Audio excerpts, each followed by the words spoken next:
Esta tarde para nosotros es un placer tener este espacio de diálogo sobre experiencias pedagógicas. Vamos a tener el conversatorio sobre el Laboratorio de Investigación Creativa y Comunidades Letradas. Nos acompaña para ello Verónica Cela, Lorena Bes, Rocío Palacios y en unos minutos más estará integrando Leda Quintana.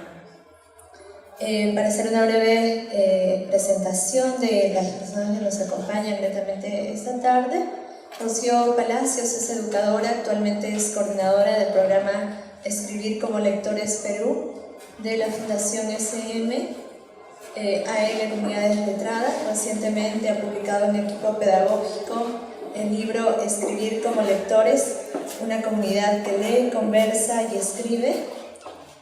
Leda Quintana, quien nos acaba de acompañar y sumarse aquí a la mesa, es educadora y poeta, es integrante, fundadora del programa Escribir como Lectores Perú, Fundación SM de Comunidades Letradas. Recientemente ha publicado junto al equipo pedagógico el libro Escribir como Lectores, una comunidad que lee, conversa y escribe. Ambas nos estarán comentando en breve el programa que desarrollan en el marco del programa iberoamericano Escribir como Lectores. También nos acompaña Lorena Bes, quien es especialista en educación por el arte y en artes visuales. Ha dirigido los documentales A Punto de Despegar en el 2015 y Las Lecturas, este último producido por la Casa de la Literatura Peruana, y es coordinadora junto a Verónica Cela del Laboratorio de Investigación Creativa. Verónica Cela es educadora, antropóloga e investigadora en creación artística. Formó parte de Motivos de Sobra, equipo a cargo del proyecto Cuadernos de Arte y Pedagogía. Actualmente es parte del equipo de educación de la Casa de la Literatura Peruana y ambas nos van a comentar sobre el Laboratorio de Investigación Creativa. Vamos a tener en esta primera parte la participación de las cuatro invitadas. Y luego queremos contar con la participación de ustedes a través de sus preguntas para nutrir este espacio de diálogo. Cedo entonces la palabra a Lorena, a Verónica primero. Muchísimas gracias por estar con nosotros. Hola.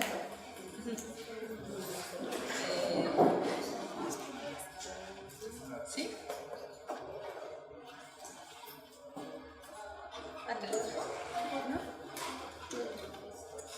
¿Hola?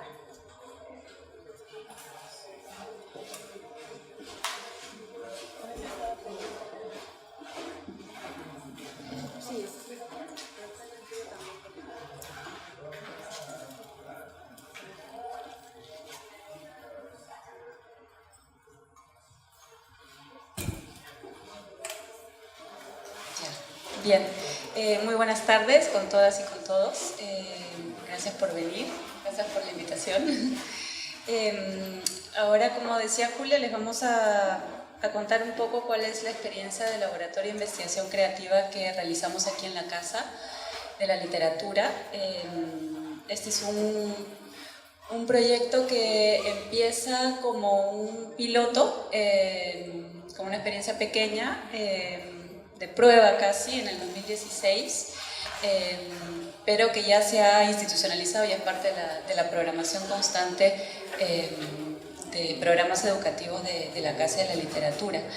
Y el laboratorio es un espacio bien privilegiado, en realidad es un espacio de fomento a la lectura, que tiene como marco las exposiciones, tanto temporales como la permanente.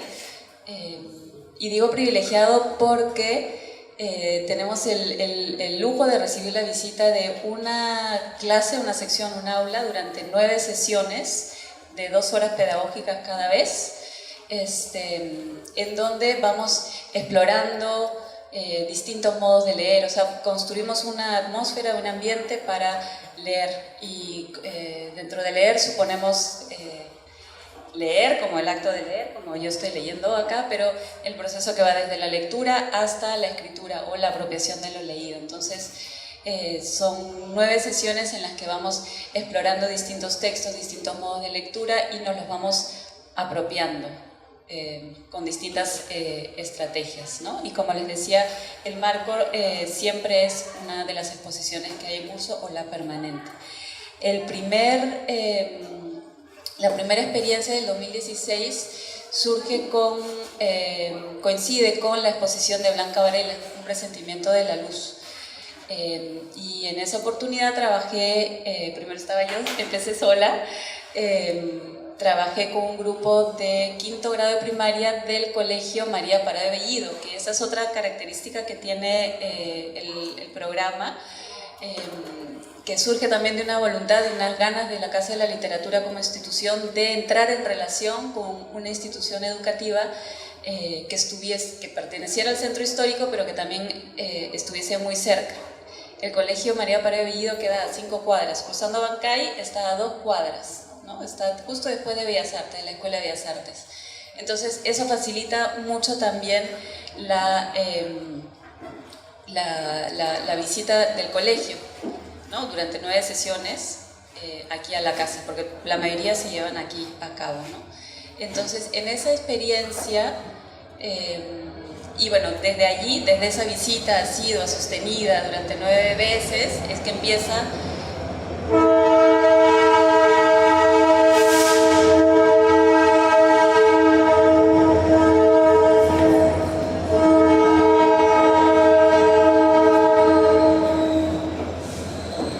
el tren.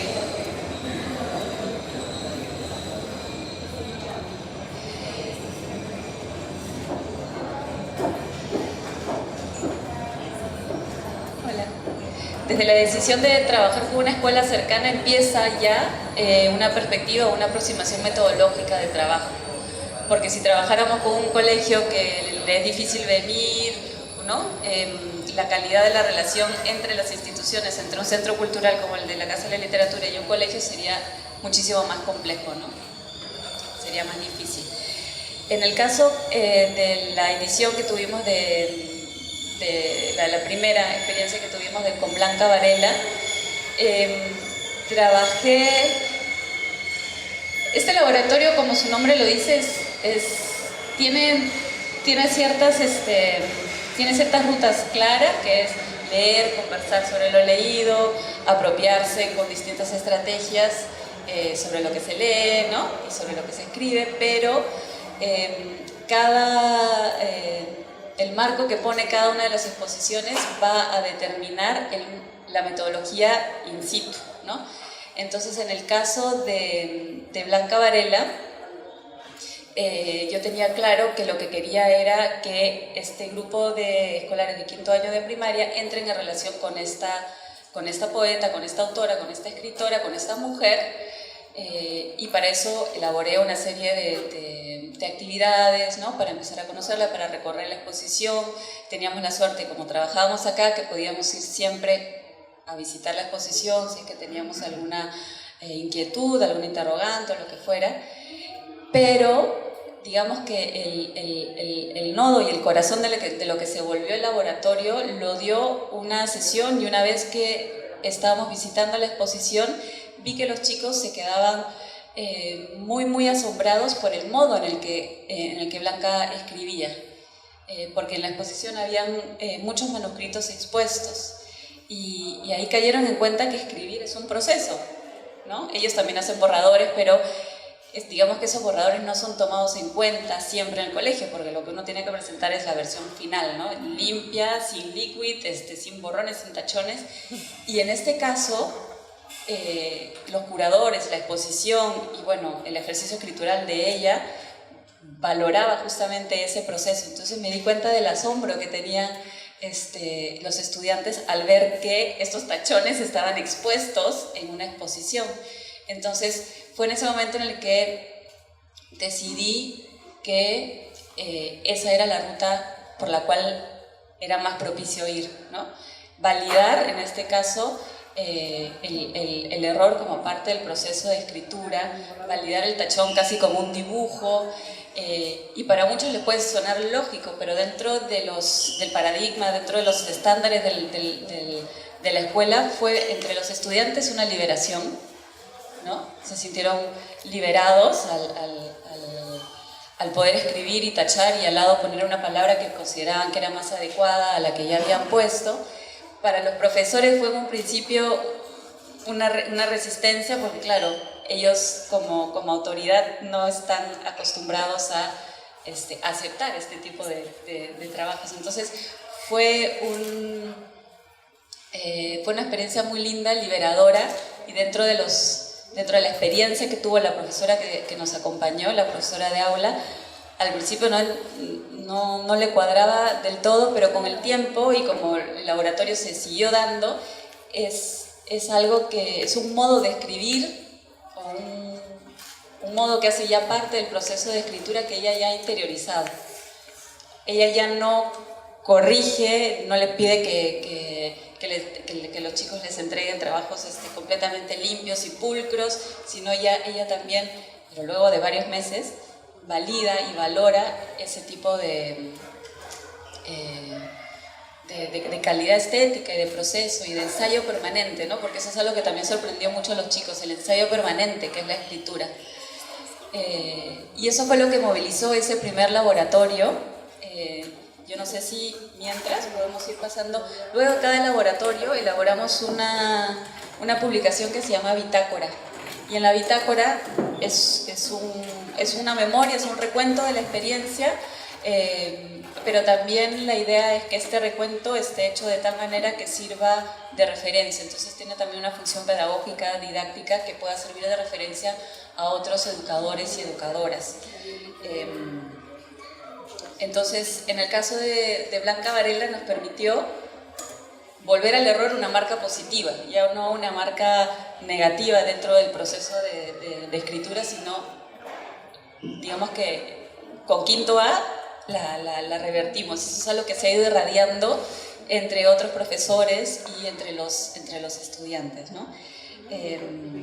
Entonces fue un trabajo de transformar el error pedagógicamente, trabajar en ese sentido común, ¿no? Del error como invalidado dentro del proceso de creativo, ¿no? de escritura y de creación. Y bueno, luego de ese han venido otras 2 ediciones que mi compañera Lorena les va a explicar, y yo voy a ir interrumpiendo de cada tanto. Gracias. Buenas tardes. Bienvenidos. Qué bueno que haya tanta gente en el verano. Bueno, como Verónica mencionó, se trata de un laboratorio, es decir, el eje del trabajo que tenemos es el ir probando constantemente. Es un ensayo, error nuestro también. Y eso se da en la relación con las docentes, con la institución educativa, con toda su gramática, pero también con todo lo que significa en relación a tiempos, en relación a interrupciones, en relación a cómo se van dando las cosas a lo largo de la realidad de la escuela pública, en relación a las exigencias que tienen los maestros también. Y esta metodología, el centro de nuestro trabajo es ir probando la metodología, pero en ese diálogo, en ese irnos dando cuenta, en esas búsquedas que también son búsquedas nuestras de cómo leemos juntos, cómo nos aproximamos a la literatura y empezamos a leer juntos. Entonces cada laboratorio, cada año significa una exploración, también una posible exploración. Por eso las bitácoras, inclusive esta ya está editada, la primera de Blanca, están en PDF, está en el link de la Casa de la Literatura, en el sitio de la Casa de la Literatura, de publicaciones, en en la sección de publicaciones, pero tenemos pendiente el 2017, que van a salir 3, porque ahora les explico por qué.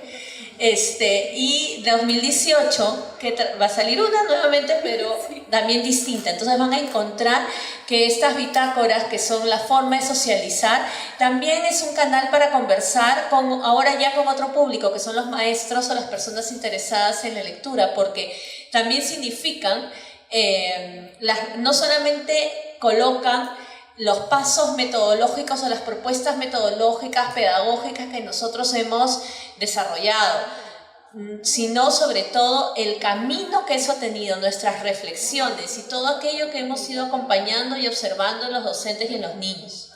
Entonces, de eso se va alimentando el proceso. Para este año iniciamos el 4.º año, además, entonces va cambiando, es totalmente orgánico, vivo, ¿no? Va cambiando. Y como leer, ¿no? Cuando uno lee literatura una vez significa algo, cuando lees la segunda vez significa otra cosa, ¿no? Y así, ¿no? O sea, vamos por ahí. Bueno, el segundo año que yo ingresé a trabajar en el laboratorio, que Verónica me invitó a trabajar con ella, fuimos 3 personas, ¿no? Entonces también esto da cuenta de cómo cambió, ¿no? Porque estaba Jorge Valdeón, que también un compañero que estuvo con nosotros. Y esta vez fue el 2017, que fue un año particular, fue el año de la huelga, ¿no? De la larga huelga magisterial. Entonces fue un año bastante particular, ¿no? Estaba bastante movido. Y trabajamos de 2 maneras, trabajamos como en 2 bloques. En el primer bloque trabajamos nuevamente retomar la relación de la Casa de la Literatura, la relación territorial de la Casa de la Literatura con la escuela. Es decir, porque compartimos una vía tenemos una arteria que nos une, que es el Jirón Ancash. Entonces, a partir del Jirón Ancash, como idea de espacio compartido, es que empezamos a trabajar con la literatura de Julio Ramón Ribeiro. Entonces, ese semestre lo dedicamos a Ribeiro con 2 cuentos específicamente, Por las azoteas y Dirección equivocada, que hablan del espacio y de cómo se recorre el espacio. Entonces, fue una forma de leer la literatura, la conversación en la literatura, pero todo eso volcado al espacio físico, ¿no? Al paisaje, al espacio, a la descripción, a los recuerdos de infancia y a la apropiación, porque inclusive todo aquel escenario del que habla Ribeiro es un escenario que podría ser fácilmente el Jirón Ancash, ¿no? Entonces, así es. Y siempre trabajamos además, nuestra propuesta es trabajar con distintas disciplinas artísticas, entonces trabajamos con referentes, por ejemplo, en Ribeiro trabajamos mucho con los referentes de las artes plásticas, sobre todo la pintura de Polanco, de Humareda y de Piero Quijano, ¿no? Que hablan de este territorio de Barros Altos, justamente, ¿no? Entonces, y ahí trabajamos con la forma de apropiación, constantemente tiene que ver también con conocer al escritor y generar un vínculo con él. En el caso de Ribeiro fue un vínculo muy especial, bueno, creo que también los limeños desarrollamos un vínculo muy especial con él, los niños lo lograron también, ¿no? Un vínculo de afecto, ¿no? Entonces hay esta ida y vuelta entre leer, escribir, pero no solamente es escribir en relación al texto propiamente, sino también escribir en relación a lo que te evoca, a lo que deseas y a aquello que puedes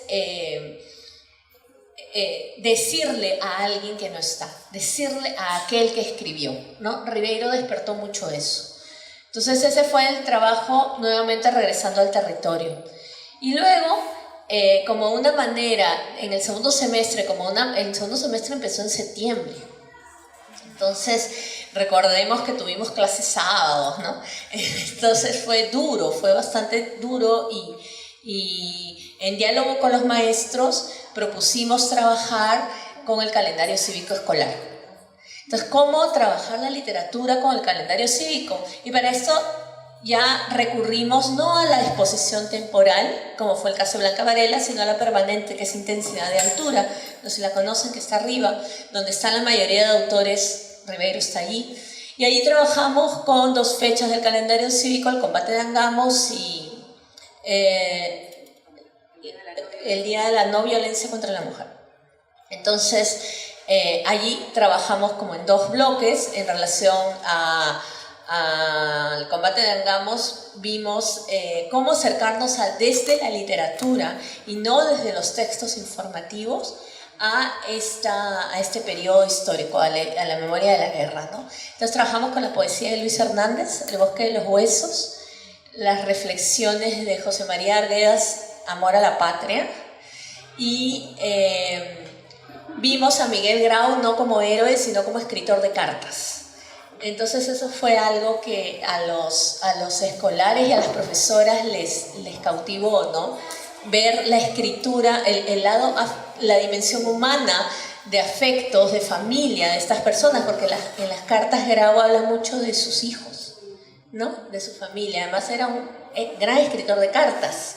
Entonces lo transformamos, ¿no? Y fue un camino bastante ecléctico, desafiante, pero muy interesante transitar de la poesía y en la poesía encontrarnos con la imagen que propone este poema de Hernández, la transformamos hacia el cuestionamiento de la heroicidad, porque Hernández hace un cuestionamiento de la heroicidad, nos permitió entrar a Miguel Grau como un escritor de cartas. Leímos sus cartas y eso permitió también otro tipo de escritura en los niños, que fue la escritura epistolar, pero ya apropiada de la forma de escritura de Hernández, que era la escritura con colores y con dibujos, porque cada vez que presentamos a los escritores tuvimos la oportunidad, ya que estamos en la Casa de la Literatura, de usar los recursos como los libros, facsimilares. Cuando tenemos las exposiciones trabajamos directamente con las exposiciones, y además en la exposición permanente están los textos de Hernández como vitral, ¿no? Entonces aprovechamos todo eso para trabajar. Y prácticamente este segundo semestre fue un semestre de lectura y escritura epistolar, que nos abrió también otra forma de comunicación, las cartas. Y finalizamos con una reflexión, que es esta reflexión de Arguedas, que es un texto bastante corto, un ensayo muy corto, pero además es una escritura de Arguedas joven, en donde reflexiona sobre la idea de la construcción del patriotismo a partir de la guerra. Es una reflexión bastante aguda e interesante que él hace y que movilizó mucho a los niños, ¿no? A los niños y a las niñas.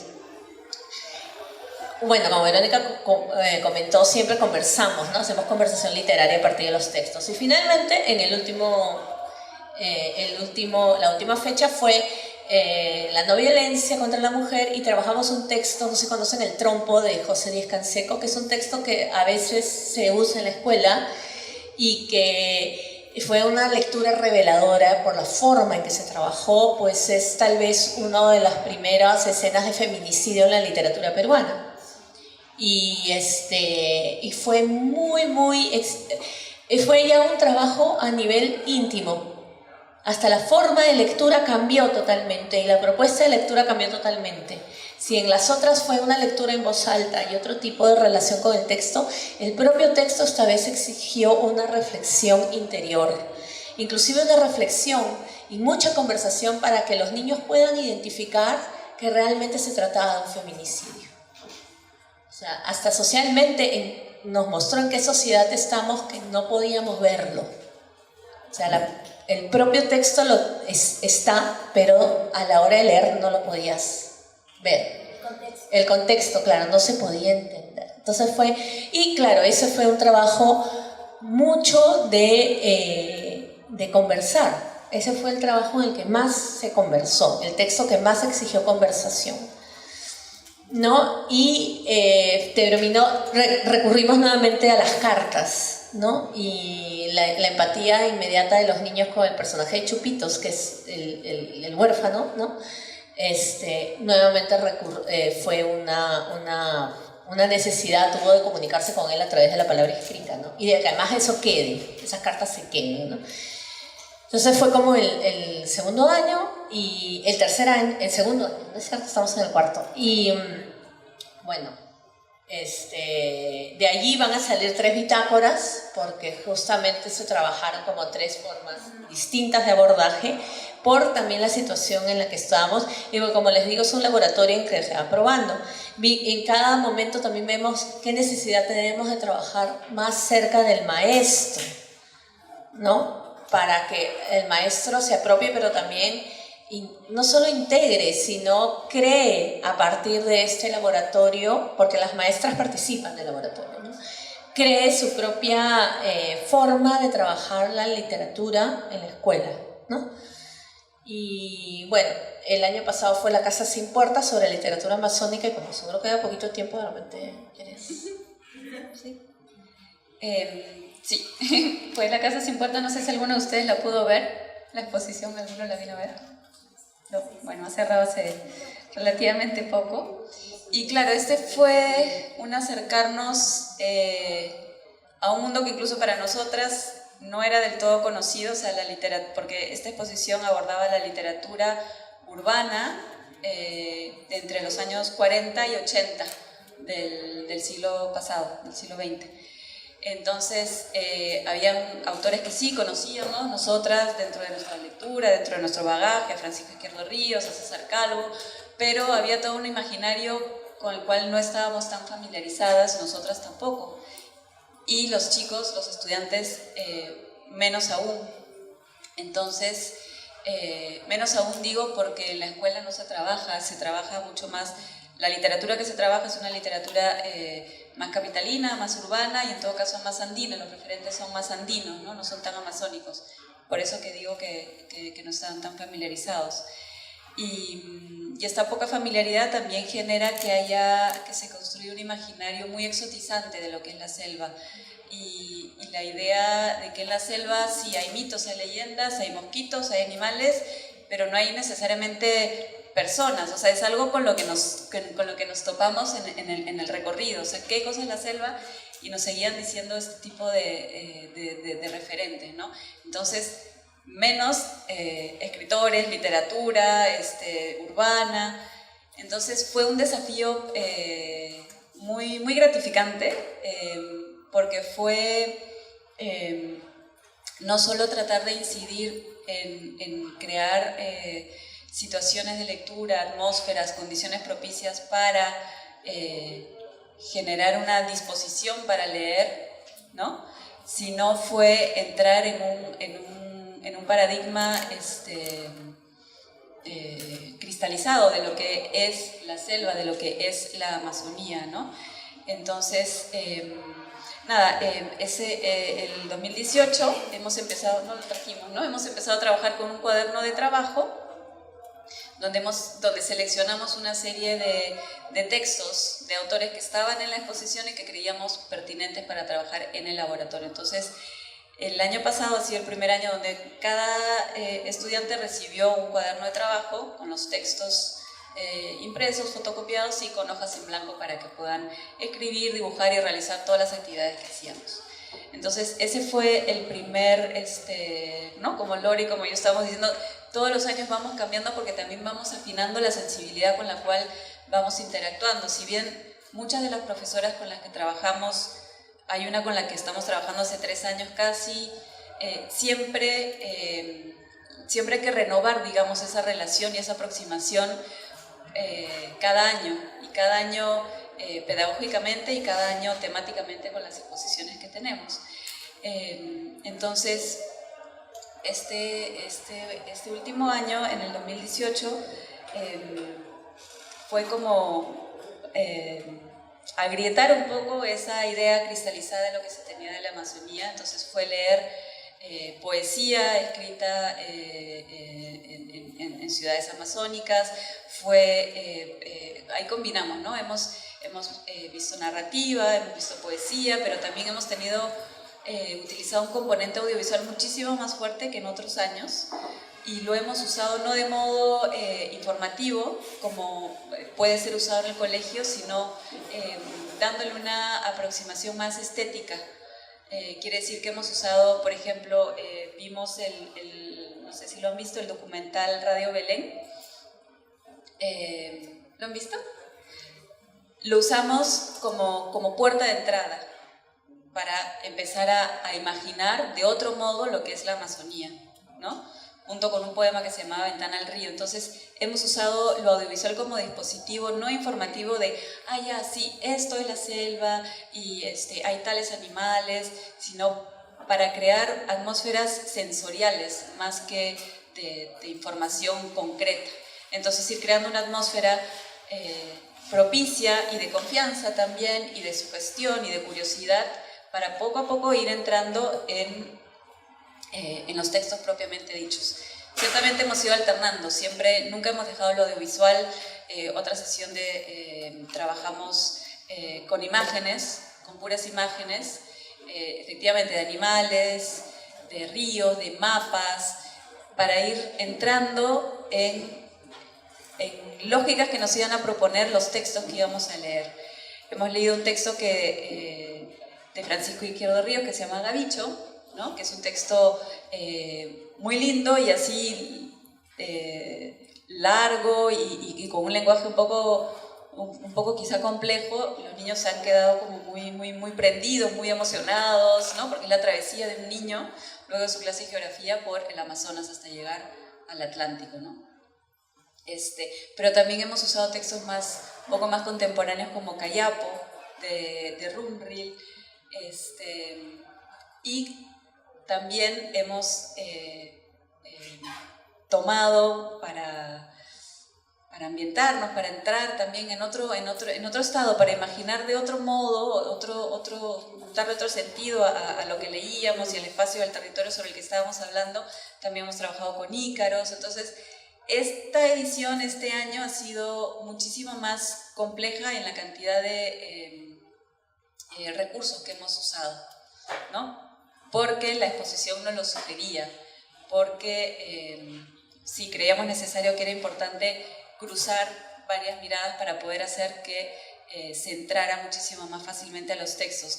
Y otra cosa que hemos hecho muchísimo más a conciencia es no solo leer, y leer de diversas formas, porque leemos en voz alta, en silencio, leo yo, replica, ¿no?, la profesora de aula o algún estudiante, sino hemos leído y hemos releído para escribir, hemos releído el mismo texto para dibujar, hemos releído el mismo texto para luego narrarlo. Entonces ha habido en este caso algo que nos ha como sorprendido muchísimo, una maduración dentro de cada uno de los chicos, una apropiación bastante orgánica por el acto de ir desentrañando a conciencia y por medio de actividades, ¿no?, de acciones, del escribir, de compartir lo que estás leyendo, que ha generado muchísima más familiaridad, cercanía, no solo con el territorio amazónico, sino con el acto de leer.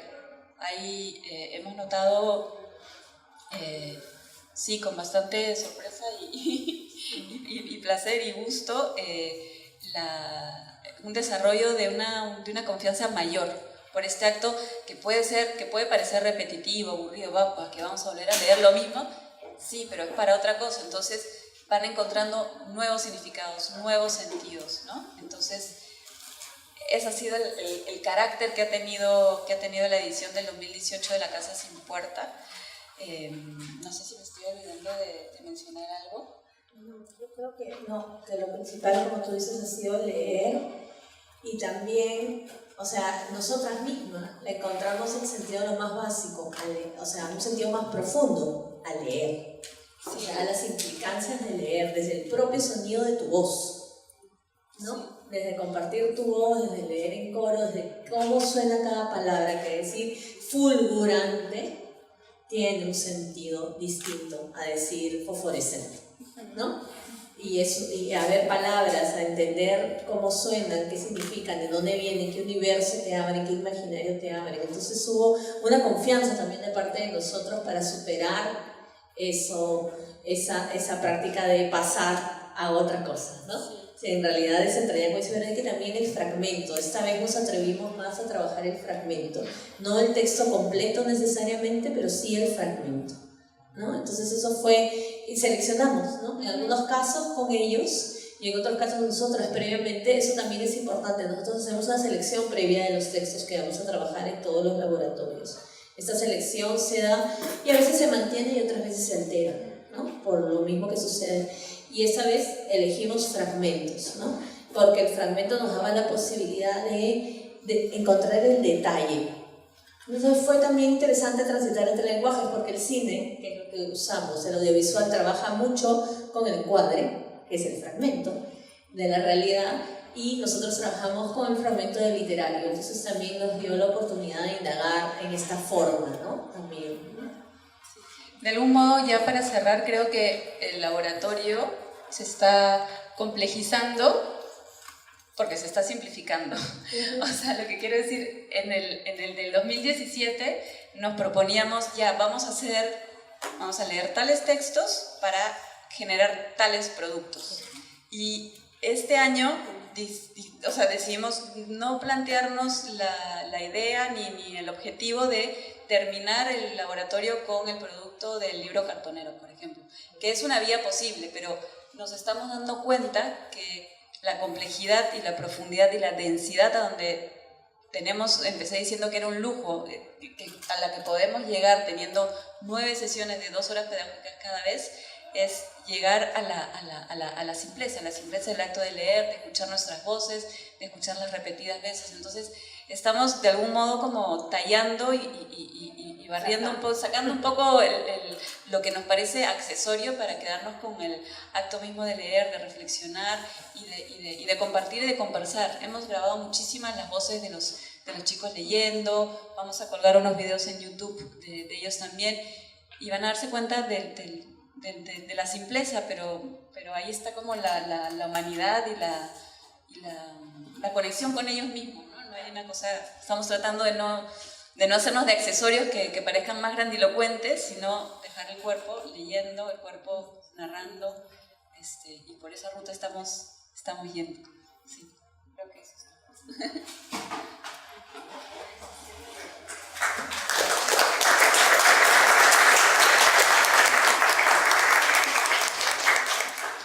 Agradecemos a Verónica y a Lorena por compartir estos procesos de constante aprendizaje que vamos a seguir conversando.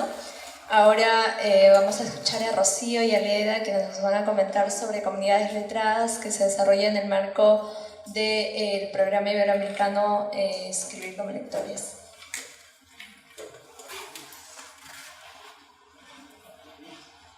Bien, buenas tardes a todos, a todas. Soy Rocío Palacios y soy parte de Comunidades Letradas, al igual que Leda. Primero les describo brevemente, porque creo que a veces se confunden los dos términos. Comunidades Letradas es una asociación civil que tiene como fin promover la cultura escrita y el desarrollo humano. Y uno de los proyectos que trabaja, el más importante en realidad en los últimos 10 años para nosotras, y un proyecto muy querido, es el proyecto iberoamericano Escribir como Lectores. Actualmente presente en 8 países, empezamos 3, Chile, Argentina y Perú en el 2009. Perú continuó ininterrumpidamente desde entonces. El año pasado hemos celebrado los 10 años y como eco de los 10 años nuestra publicación, ¿no? Que ya después les vamos a detallar. Entonces, bien, lo que vamos a presentarles ahora con Leda es la exposición, la experiencia de escribir como lectores en estos años, ¿no? Quiero hacerles una introducción y plantearles algunos, digamos, principios e ideas básicas del proyecto y después pasaremos a algunos ejemplos que tal vez puedan ilustrar mejor. Escribir como lectores, como proyecto, tiene la finalidad de promover cultura escrita, lectura, escritura, conversación en las aulas. Estamos nosotros ahora interviniendo directamente en espacios escolares, es decir, como equipo vamos a colegios con profesores de aula, ¿no? Es un espacio completamente escolar. Ahora, nuestro reto es, en el tiempo que el proyecto opera en el colegio, cómo hacemos del profesor de comunicación, que puede ser de primaria o secundaria, un mediador de lectura, un mediador de escritura, ¿no?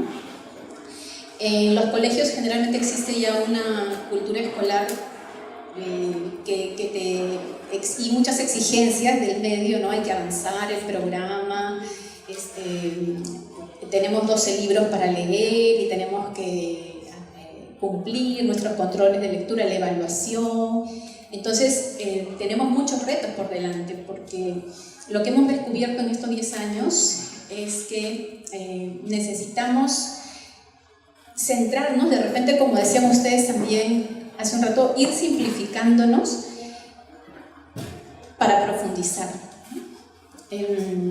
Tratando de hacer una síntesis, es mucho tiempo, muchos años y muchas experiencias, se me ocurría presentar como 3 palabras, así para darles el marco del proyecto, ¿no? Y esas 3 palabras son saborear, conectar y expresar. Entonces, la primera palabra, saborear, ¿por qué? Nosotros llegamos a los colegios con un libro.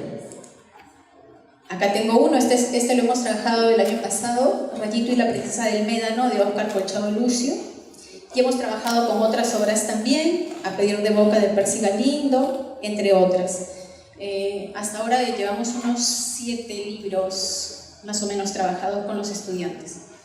El proyecto Escribir como Lectores recibe el apoyo importante de Fundación SM, quienes nos facilitan los libros. Entonces, cuando llegamos a un colegio,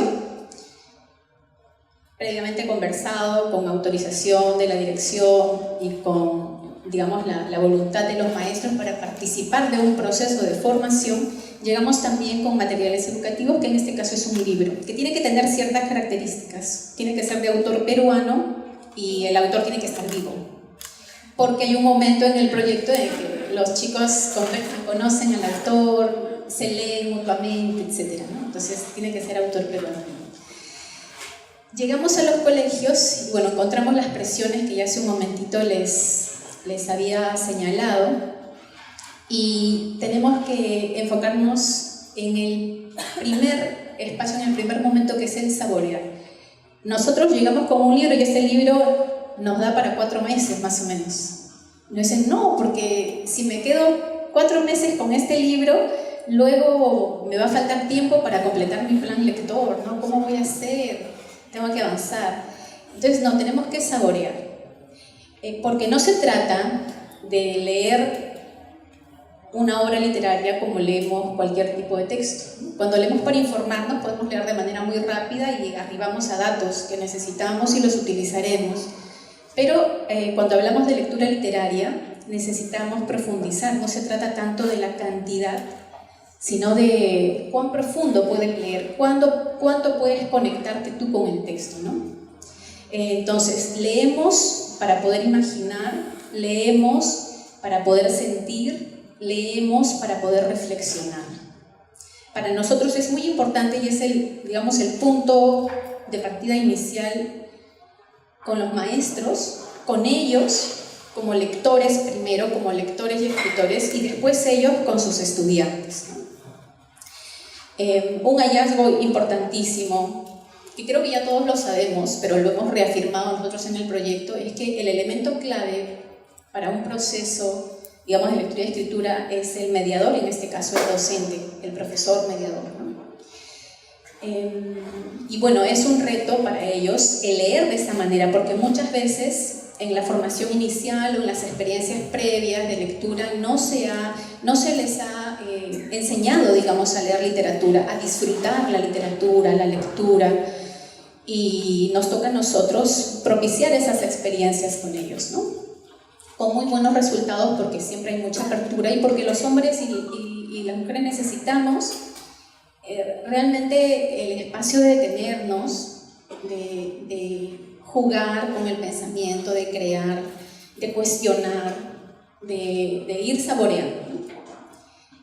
Y bueno, eso es lo primero, necesitamos saborear un texto.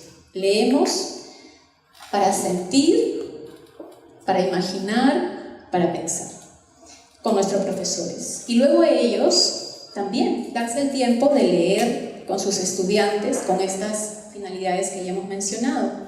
Ahora, eso es un reto y va como diversificándose de acuerdo al grupo, ¿no? Porque algunos grupos, digamos, que nos detenemos más en el imaginar, otros más en el sentir, otros más en el reflexionar. Eso depende mucho de las características que tenga cada grupo, también un poco del maestro, de lo que él quiera trabajar con ellos, ¿no? Pero estamos siempre en ese circuito, quizás enfatizando alguno de estos aspectos más.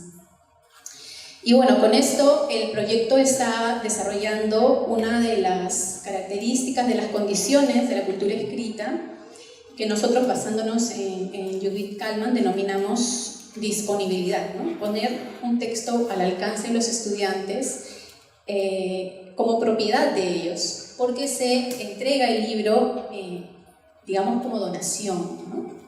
Entonces los chicos ya toman el libro, lo personalizan, lo llevan a su casa, y pueden avanzar la lectura libremente si quieren, ¿verdad? Testarlo, en fin. Bueno, luego de saborear, de hacer esa experiencia con los profesores, con los estudiantes, necesitamos conectar.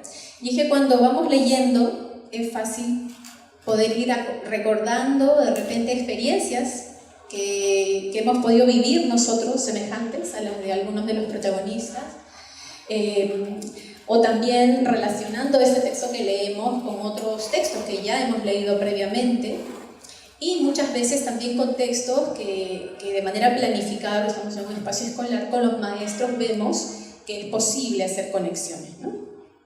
Entonces, Entonces, como menciona Leda, en algún caso, algún texto que está presente en las antologías literarias o algunos textos del plan lector que leyeron en los meses anteriores, algunos referentes también, digamos, de cultura urbana que tienen los chicos.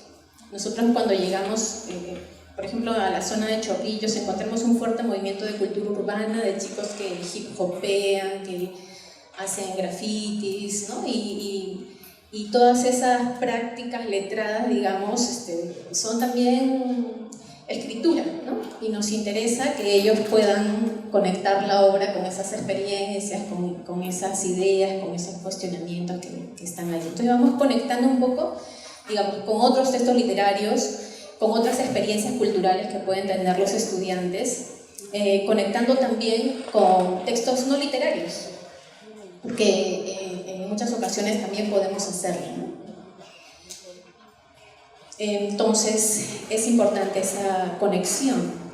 Otra conexión que podemos denominar a partir en esta síntesis es el poder interactuar con espacios culturales, como puede ser por ejemplo. Hemos venido en alguna ocasión, en más de una ocasión, tanto con maestros como estudiantes a la Casa de la Literatura, a ver alguna exposición, a cruzar esa exposición con lo que los chicos están leyendo, con lo que las maestras están viviendo, descubriendo, ampliando su canon, digamos, personal de literatura. Los chicos, como ya les mencioné antes, en algún momento del trabajo conocen al autor de la obra, en algunos casos vía virtual, y después ya de manera, digamos, presencial se encuentran con ellos, pero no es un encuentro, digamos, de lector a escritor consagrado, ¿no? Sino es un encuentro entre autores. Es un encuentro, digamos, entre un autor experto que publica, ¿no? Y los autores jóvenes, noveles, que son los estudiantes. Porque después de leer y de conectar, fácilmente empezamos nosotros a generar mucho pensamiento y a la necesidad de escribir. Y entonces los chicos empiezan leyendo la obra literaria de un escritor, digamos, profesional. Por ejemplo, en este caso a pedir de boca, y después ellos escriben también sus textos, ¿no? Problematizando algo en relación al tópico de la obra literaria, o deteniéndose, ampliando algún pasaje del texto, ¿no? Los chicos les gusta mucho completar. A veces hay partes sugeridas en los textos y ellos desarrollan, ellos crean el porqué, le ponen más argumentos. En algún caso hay grupos que enfocan mucho esto del sentir recuerdo. Acá no la tengo ahorita, pero es una obra sobre el primer amor. Alex vuelve a flotar. Y entonces, bueno, los chicos escribieron poemas, ¿no? Poemas de amor, y luego también los han revisado y los han ilustrado y pasado también así a un formato, digamos, libro. Entonces, de este libro finalmente pasamos a estos libros que los chicos van a escribir, ¿no? Van a escribir a partir de lo que han leído y de las múltiples conexiones que han hecho. Si ustedes después revisan esto, van a ver que hay algunos textos un poquito así como con influencia vallejiana, ¿no? Porque los chicos habían leído a Vallejo también en este itinerario y a otros autores. Entonces vamos conectando de esta manera, ¿no? Conectamos experiencias culturales, porque algo que también en los estudios de cultura escrita se estudia mucho es lo que se llama el confinamiento cultural. Si muchas veces la gente piensa, chicos de zonas populosas de Chorrillos, de Villa El Salvador, de San Juan de Miraflores, de Ventanilla, donde nosotros hemos operado el proyecto, no leen, no escriben, ¿no? Son culturas como iletradas, y es falso, ¿no? Porque todos leemos y escribimos, incluso nuestros propios maestros, en los primeros talleres, cuando hacemos su reconocimiento como lectores y escritores, piensan, ay no, yo sí leo, pero yo no escribo, y que eso es para como los inspirados, los, ¿no?, superdotados, y en realidad todos tenemos prácticas culturales de lectura y escritura. Recuerdo que tenía una profesora de Piura que retahílas, ¿no? La cantidad de retahílas que sabía. Otra que era cajamarquina, carnavales de Cajamarca, que son coplas y hasta improvisaban, ¿no? Y eso es una práctica literaria también. De repente no la encontramos en los libros, no tiene las estrellitas o los brillos de otras, pero corresponde reconocer esas prácticas para poder empoderarnos, ¿no? Y para poder sentirnos y ganar seguridad, porque para poder escribir necesitas, importante, sentir, explorar, generar ideas, y eso lo haces con los libros, lo haces en las interacciones con los demás, y bueno, necesitas romper ese confinamiento cultural, ¿no?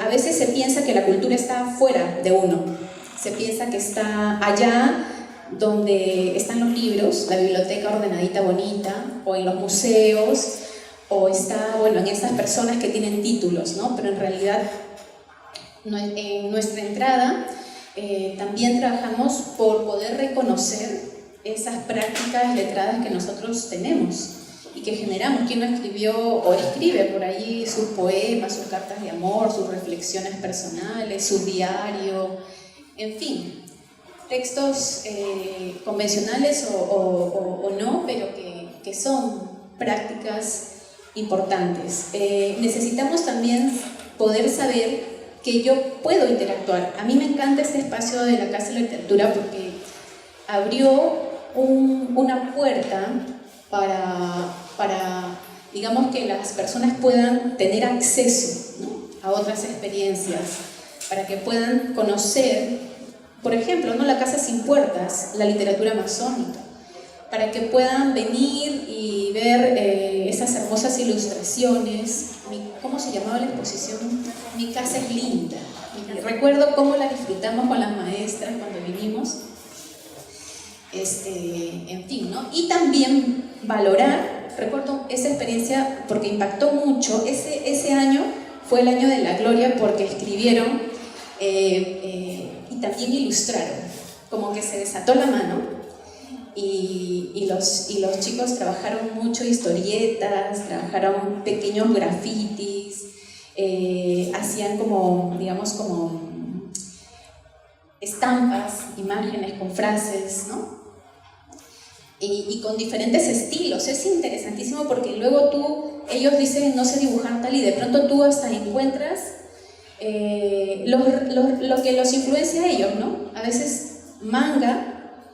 Y nunca lo había hecho, pero de tanto leer manga tenía hasta, digamos, cierta concepción de diversos planos, ¿no?, de encuadres. Es bien interesante.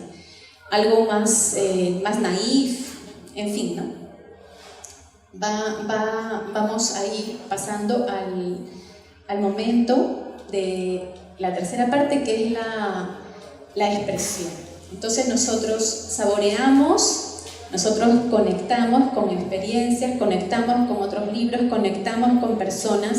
Desde la cultura escrita estamos allí trabajando dos categorías más, que son la participación y el acceso, ¿no? Generar interacciones que sean ricas y que permitan a las personas dialogar sobre diversas prácticas letradas, literarias y no literarias.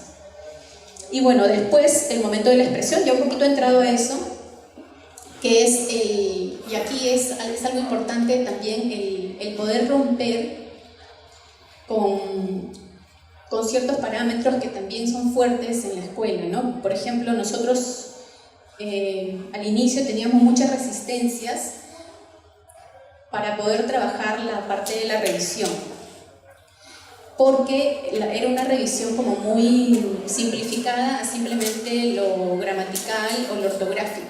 Más allá de, no se veía tanto lo que estaba el chico expresando, la idea, la originalidad, digamos la libertad con que estaba diciendo algo, la autenticidad con la que decía algo, sino más bien la forma del texto, ¿no?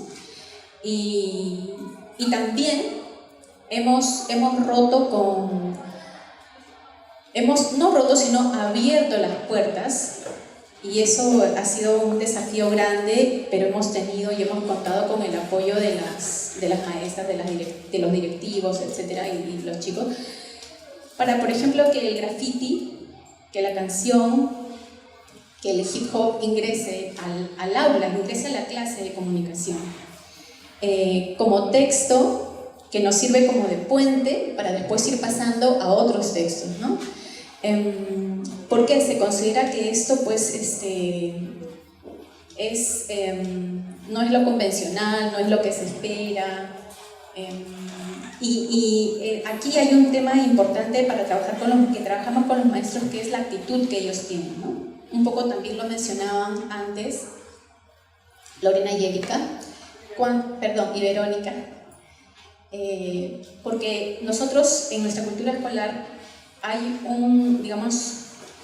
mucho poder del profesor, ¿no? Y cuando, por ejemplo, el profesor siempre se espera, o todavía existen en algunos espacios concepciones que lo sabe todo, y de pronto de grafite el profesor no sabe nada, de manga a veces menos, ¿no? Incluso tienen mal concepto esas prácticas, ¿no? Y sin embargo, ha sido muy bonito hacer la experiencia en estos años de poder romper esos esquemas, esas limitantes, de abrir, digamos, tu concepto de literatura, tu concepto de práctica letrada, para que se pueda innovar y para que el profesor, cambie de actitud y pueda decir, ya, me lanzo a esto, ahora yo tendré que leer sobre graffiti, y buscamos juntos y nos apoyamos para enterarnos de qué va, ¿no? Entonces, hay un trabajo bien importante allí, que es el proyecto, ya para ir finalizando mi parte, que es primero ampliar la experiencia literaria del maestro, reconocerse a él también como quien lee y escribe, y que desde ahí puede seguir leyendo y escribiendo cada vez más.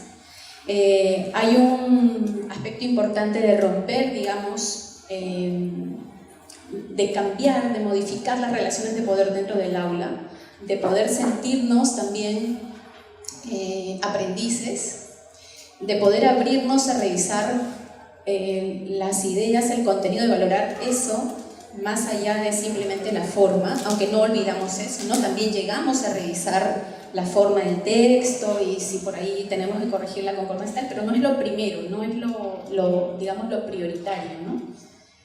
Eso es ya lo último, que se después que las ideas están digamos, cuajadas. Y bueno, es un espacio de libertad, ¿no? Se genera un espacio de libertad, y creo que los profesores con los que hemos trabajado han tenido mucha apertura, han tenido mucha valentía para poder emprender este camino y para poder enseñarnos, porque para nosotras también ha sido un ensayo y un error en estos 10 años, ¿no? Ha sido ir aprendiendo diferentes maneras de entrar, diferentes maneras de sostener a las personas, a las diferentes realidades con las que nos encontramos. Pero bueno, como producto, digamos, o cuál es nuestra mayor evidencia, no hay libros, no sé, pero la mayor evidencia, creo yo, es cuando tú vas a un colegio y ves que al cabo de los meses, y a veces hasta más de un año que estamos en un lugar, de pronto los chicos ya tienen un librito, ¿no? Por ahí circulando. O recuerdo esto, que llegué a un colegio con un libro y me dijeron, ya lo leí, ya. ¿Y cómo lo leíste? Porque ese libro le tocó a mi hermano el año pasado. Y entonces a mi hermano le gustó tanto que yo le pedí, y como uno leía, digamos, la parte 1, Alex el flotador, el que estaba en 6º grado, y el que estaba en 2º año había leído Alex vuelve a flotar, ¿no? Pero ya el de sexto, cuando llegamos a primero, el de 6º grado ya había leído el texto de 2º, porque se había creado lo que nosotros llamamos las comunidades de lectores y escritores, ¿no? Y estaban circulando los textos entre ellos, estaban recomendándoselos, estaban criticándolos, estaban soñando con ellos y viendo más allá, ¿no? Recordamos la experiencia de los chicos que juntaban sus centavitos para comprarse libros, ¿no? Los pocos recursos que tenían estaban maravillosos, estaban pensando en comprar un libro. Entonces, bueno, esto y más significa la experiencia del proyecto como lectores como marco. Ahora yo voy a darle el pase a Leda para que pueda explicarnos, digamos, un ejemplo de manera más gráfica y después, si hay más tiempo, pues les mostramos otros ejemplos en vivo. Muy buenas noches, muchísimas gracias por acompañarnos. Estamos contentas porque vemos de que hay muchas maestras, mediadoras, mediadores que están aquí porque están comprometidos con la lectura y la escritura, ¿no? Y estamos también comprometidos en esta vocación de aprender más para servir mejor y me encanta ver rostros de queridas hermanas y compañeras de ruta y compañeros queridos de ruta. Y bueno, vamos a empezar esta segunda parte de la experiencia o de las experiencias pedagógicas de comunidades letradas, centrándonos en el proyecto de Escribir como Lectores. Yo quisiera empezar mi intervención compartiéndoles un texto que escribió uno de nuestros estudiantes. Uno de nuestros estudiantes del Colegio Nerini, uno de nuestros estudiantes de un salón. Vamos a esperar un ratito que me pase.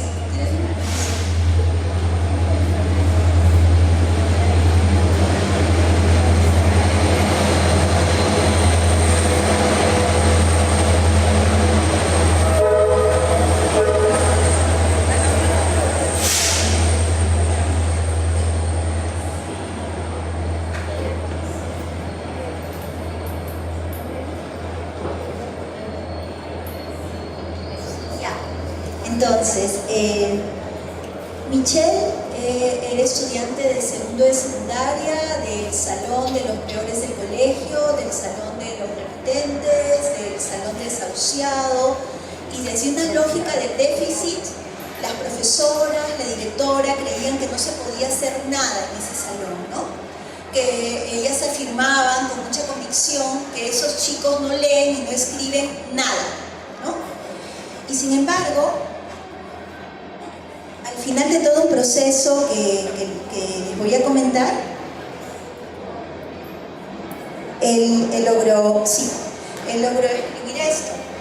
Y esta es una experiencia para nosotros, cito, de lo que significa escribir como lectores en el Perú, y la experiencia justamente aparece en la carátula, ¿no?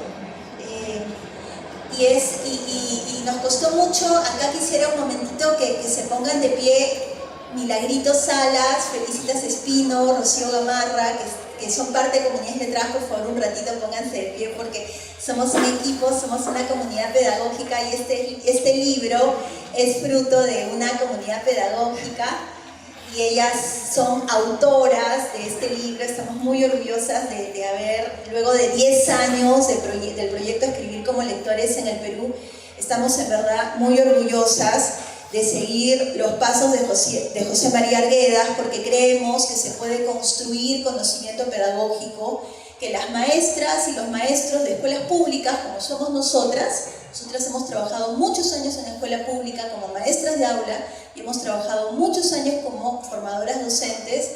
Estamos en verdad contentas y exhaustas, pero a la vez motivadas de haber logrado registrar, reflexionar y visibilizar algunas de las experiencias que hemos construido en equipo, con maestras, con maestros y con estudiantes. Pero bueno, yo decía que quería empezar con el texto de un estudiante nuestro, que es Michelle, de este colegio que les digo que nadie esperaba nada, y era un colegio al que no llegaba ningún proyecto. Y la directora decía, pero profesor, usted se ha equivocado, aquí no es Fe y Alegría donde llegan todos los proyectos, porque este es un colegio en el que ningún proyecto funciona bien. Y acá tengo a mi hermana Virginia Benavides, que sabe cómo es llegar a una escuela y enfrentarse a 1000 adversidades, porque a veces no hay condiciones, ¿no? Y a veces, en fin, luchamos contra condiciones adversas y sin embargo se logra formar una comunidad. El texto de Michelle es este: soy como el águila, libre como un pedazo de aire, bajo la luz del sol, y si me propongo algo, no lo pienso y lo hago. Me gusta la música beatbox, pienso que sueno como una radio, emitiendo sonidos al mismo tiempo. Vuelo a la brisa del mar, reventando en la arena de las playas. Mis sabores son la menta y el yogur, dulces y refrescantes como yo. Me toco y soy la guitarra, que bota sonidos para alegrar a los demás. Él es Michel Rodríguez y él, como todo su salón, participó en todo un itinerario de lectura y escritura a partir de la lectura, no necesariamente de este libro, pero digamos de un libro que pertenecía al catálogo de SM, que se llama La leyenda del signo de Gladys Baldwin. Entonces, en uno de los capítulos, los dos personajes principales, uno aventurero y otro reflexivo, viajan a un mundo imaginario, el mundo de Hoffman, y allí descubren una biblioteca que se estira, donde se escuchan los colores, donde los colores tienen sabores. Era una biblioteca mágica. Y a partir de eso, nosotros construimos una ruta en el DCN. En ese momento todavía la maestra cogía el DCN, aparecía graffiti, ¿no? Entonces, muchas veces me dicen, me preguntan, nos preguntan, por favor, dinos el paso a paso que seguramente cuando llegó a escribir como lectores Proyecto Iberoamericano, seguramente que allí están absolutamente todas las estrategias que has aplicado. Cuando voy a los talleres, qué hermosas estrategias, dime cómo se hace. Yo quiero rescatar algo que dijo Lorena. Lorena, hablando de laboratorio, decía que el laboratorio pedagógico es algo orgánico y es algo vivo. Lorena, ¿estoy entendiendo bien el proyecto cuando digo que no hay recetas? Perfecto. En el caso nuestro tampoco hay recetas, pero hay principios y hay rutas y hay un enfoque que ilumina nuestro destino, nuestro camino pedagógico. Y esto parte de que nosotros, los maestros y maestras, tenemos que leer la realidad. Tenemos que leer la cultura escolar, tenemos que leer cuáles son esas prácticas letradas, vernáculas que ya tienen nuestros estudiantes. Aparentemente Michel y todos los estudiantes de ese salón no escribían y no leían, y sin embargo el colegio estaba lleno de grafitis. Y sin embargo las carpetas estaban llenas de mensajes, también de obscenidades, también debo reconocer eso, y de dibujos diversos, y también marcas de identidad, de que pertenezco a tal equipo deportivo, y doy mi vida por la U, y estoy atado a un sentimiento, y el circulito en la U, y Alianza Lima, y todo eso. Y los baños estaban llenos de mensajes, aunque no lo crean, como gritos de ayuda, y hasta también con algunos mensajes que tenían hasta un aliento poético, y también ataques y furia y venganza contra los demás y contra el mundo, ¿no? Pero también había siempre como una necesidad de simbolizar, ¿no? Y entonces nos dimos cuenta, leyendo esta realidad, que era importante trabajar con un principio importante para nosotros, que tiene que ver con esto, ¿no? Que tiene que ver con descubrir cuáles son los sentidos de encontrarnos con los otros para hacer literatura. ¿Cuáles son esos sentidos que nosotros podemos encontrar con los otros, en comunidad, ¿no? Y eso pasa por una ruta de conversar, de leer, de escribir, de hacer conexiones, como muy bien ha comentado Chío, de saborear, y eso pasa por un principio nuestro que es la intertextualidad, que es una propiedad textual, pero que también didácticamente se trabaja para hacer que dialoguen textos distintos, ¿no? ¿Para qué? Para poder resignificar, para poder ampliar la interpretación de un texto literario y para poder trabajar este diálogo de ida y vuelta entre la lectura, la escritura, la oralidad, conectar, digamos, un texto de un autor consagrado que pertenece al canon, como Óscar Colchado Lucio, ¿no? Que es, ¿verdad? Es un clásico vivo, ¿no? Conectarlo, por ejemplo, con cuestiones de la cultura urbana, cuestiones con pinturas. Recuerdo que a partir de esto lo conectamos con Goy, de Bryce Echenique. Los estudiantes recrearon esa pintura maravillosa de Tokeshi, donde aparecen el niño y el perro en complicidad debajo de la mesa, ¿no? En fin, trabajamos con otros lenguajes, etc., ¿no?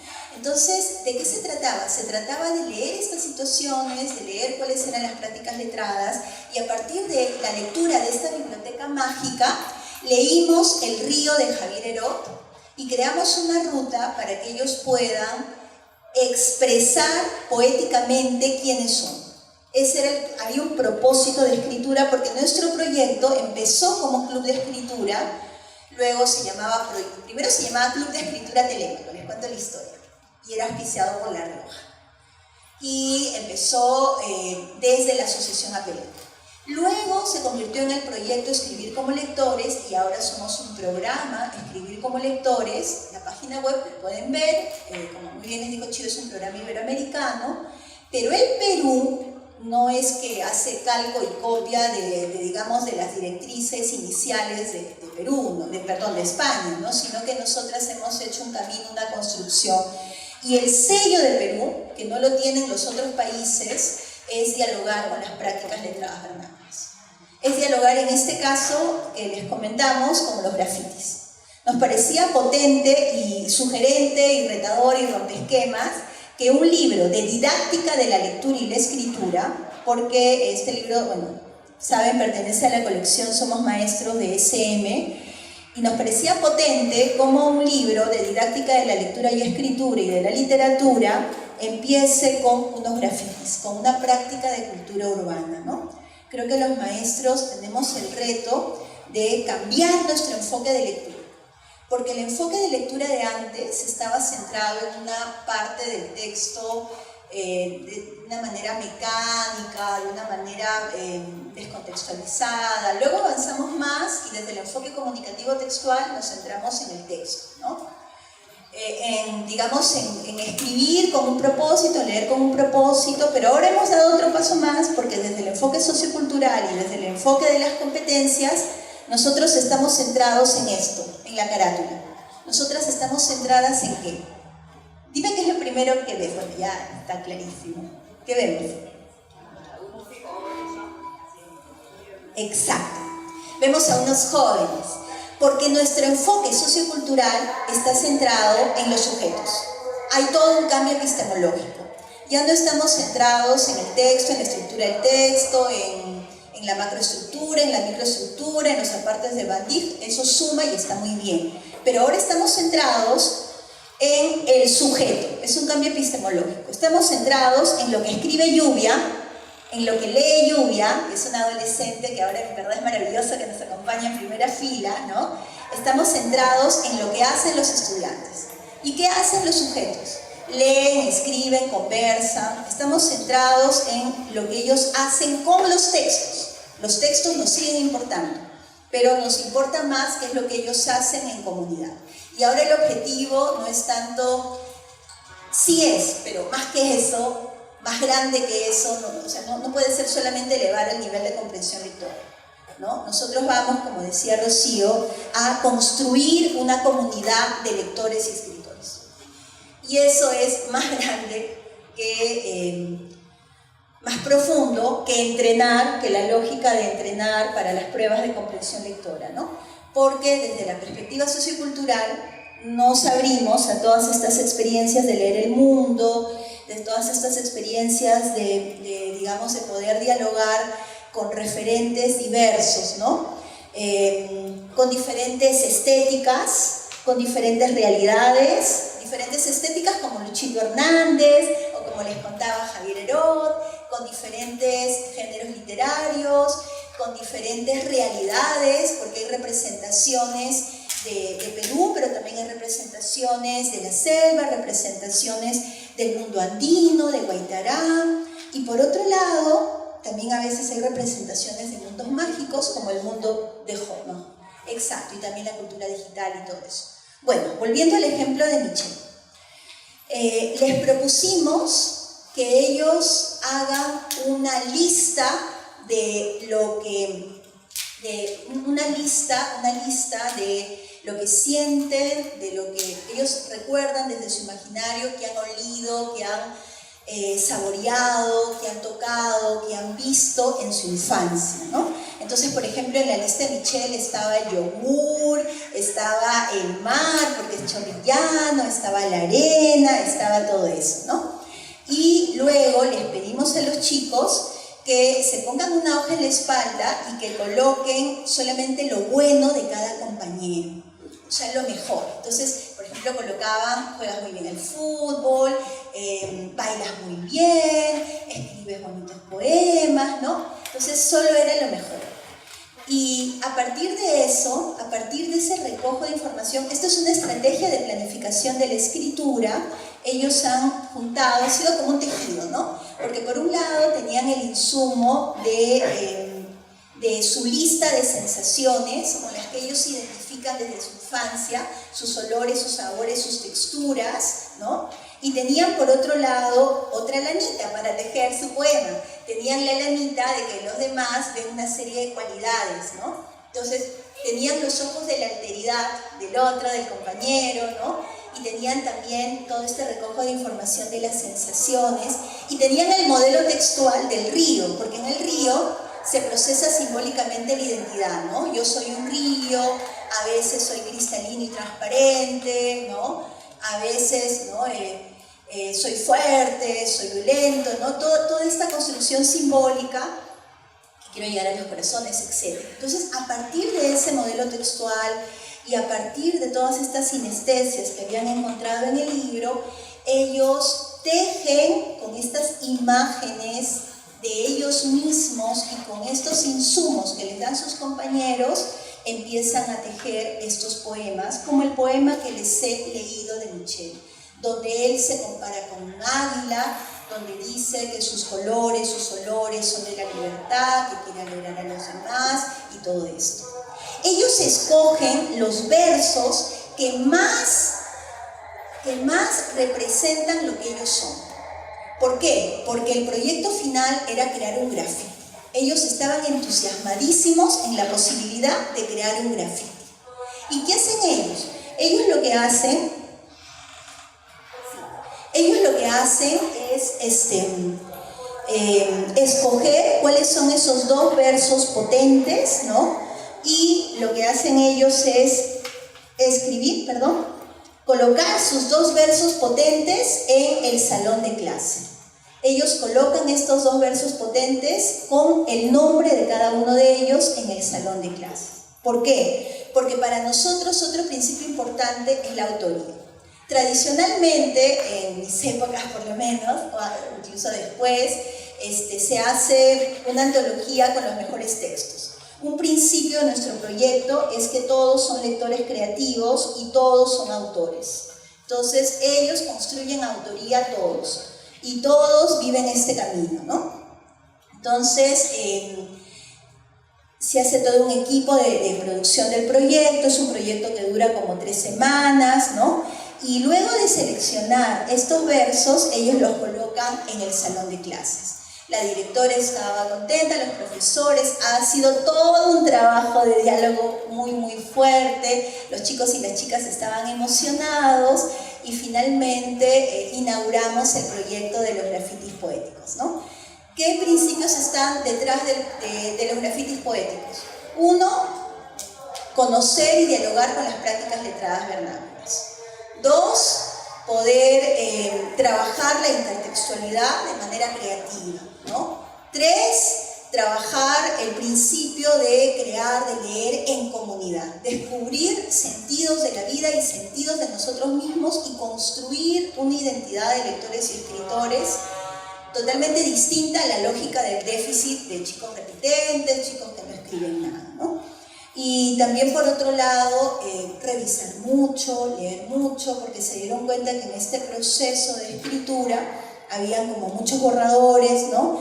Y había también la posibilidad de poder conversar y de dialogar con otros textos, ¿no? Rápidamente, porque el tiempo ha ganado, en otro contexto, crearon los chicos, se ha caído la guía turística del mundo fantástico de Hoffman, ¿no? Entonces, este es un ejemplo muy brevemente. Los chicos estaban, en la programación se veía, muchas gracias, está bien. En la programación se veía que ellos tenían que hacer algo con el distrito de San Miguel. Entonces ellos empezaron a recorrer la huaca de San Miguel, el Parque de las Leyendas, una serie de hitos turísticos de San Miguel, ¿no? Y lo que hicimos con la maestra, con Zoila Percana, fue justamente imaginar porque nosotros trabajamos con situaciones comunicativas reales, pero también con situaciones comunicativas imaginadas. ¿Cómo sería el mundo de Hoffman? Porque hay una serie de pistas, pero como decía Chío, hay que completar, nosotros como lectores enriquecemos esto. Entonces ellos imaginaron que ellos podrían promocionar los lugares fantásticos del mundo de Hoffman. Entonces imaginaron que en ese lugar podría haber un palacio de gobierno, pero que sería un palacio de gobierno de arcoíris sin corrupción. Y entonces había un equipo de ilustración, acá hay un equipo de 2 autores, ha sido todo un proceso de borradores, cada uno buscó su forma de ilustración, había también una comisaría, porque en verdad me contaron ellos que había muchos problemas de delincuencia y de robos en esa parte de San Miguel, estaban muy preocupados por la corrupción, por la delincuencia, por la ayuda, también la casa de los bomberos, cómo sería, ¿no? Los Bomberman, efectivamente, ¿no? La biblioteca de San Miguel se convirtió en una biblioteca mágica en el mundo de Hoffman y en este caso en una escuela Dubi Dubi, que es una escuela muy divertida, ¿no? Y así podría yo seguir, ¿no? Pero me encantaría que ojalá se dé tiempo para algunas preguntas. Tenemos muchos ejemplos. Y yo les invito a que puedan ustedes leer este libro. En este libro están las experiencias que ha escrito Felicitas Espino sobre todas estas prácticas digitales, las experiencias de los soportes creativos, que también muy bien ha escrito Milagrito Salas, las experiencias de lectura literaria crítica de Rocío Gamarra, mi experiencia de los grafitis poéticos, de cómo trabajar poesía en el aula, que para mí una fuente de inspiración justamente fue esta publicación que ahora nos regalan. Ustedes saben que José María Arguedas, de manera pionera, hace más de medio siglo, trabajaba poesía vanguardista en una escuela rural de Sicuani, en Cusco, ¿no? Y partía de consignas creativas y visibilizaba la escritura de todos sus estudiantes, ¿no? Entonces, inspiradas también en eso, continuamos con la tradición pedagógica y pueden también leer a Rocío, que escribe sobre cómo trabajar textos no literarios, ¿no? Porque esta es una... Pasar de lo literario a lo no literario. Así es. Cómo abordar también el encuentro con el autor, que es algo que hemos escrito en conjunto con el libro. Así es, porque justamente nuestra matriz siempre es un libro del catálogo de SM, de un autor vivo, como ya decía Rocío. Para nosotros ha sido un gusto trabajar con Percy Galindo Rojas, que es un escritor excelente, o sea, textos de calidad literaria, textos diversos, como el de Rosalí León, Romy y el Mar, donde hay la representación del personaje femenino, una niña curiosa, o trabajar Viva Luis Pardo, que permitió problematizar esta idea del bien, del mal, el villano. A ver, este es el Robin Hood andino que roba para entregarle a los pobres, ¿no? Y por ejemplo, cruzarlo con Ética para Amador y conversar sobre qué es el bien, qué es el mal, a partir de un proyecto conjunto con la biblioteca de libros que donó el Ministerio de Educación Secundaria, ¿no? Entonces, tenemos un montón de rutas que nos encantaría compartir, pero ojalá haya espacio para las preguntas. Muchas gracias.